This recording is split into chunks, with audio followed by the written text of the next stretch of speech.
Hello guys, আসসালামু আলাইকুম। আশা করি তোমরা সবাই ভালো আছো। আলহামদুলিল্লাহ আমিও ভালো আছি। আজকে আমি গরুর মাংস রান্না করতেছি, তোমাদের সাথে একটু শেয়ার করব।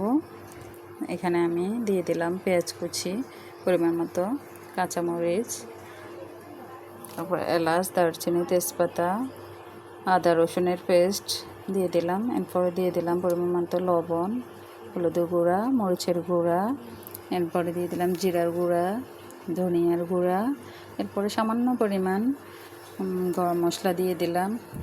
এরপর দিয়ে দিলাম তেল। সবগুলো উপকরণ দিয়ে ভালো করে আমি হাতে মেখে নেব। এরপর দিয়ে দেব চুলায় বসিয়ে, তারপর ঢাকনা দিয়ে দেব। এরপরে একটু কষিয়ে নেব।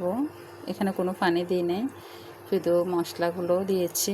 এরপরে একটু কষানোর পরে যখন তেল উঠবে তখন আমি এখানে কাঁঠালের বিচি, আলু আর 2-3টা রসুন দিয়ে দিলাম। এরপরে একটু পানি দিয়ে এগুলো সবগুলো উপকরণ একটু কষিয়ে নেব।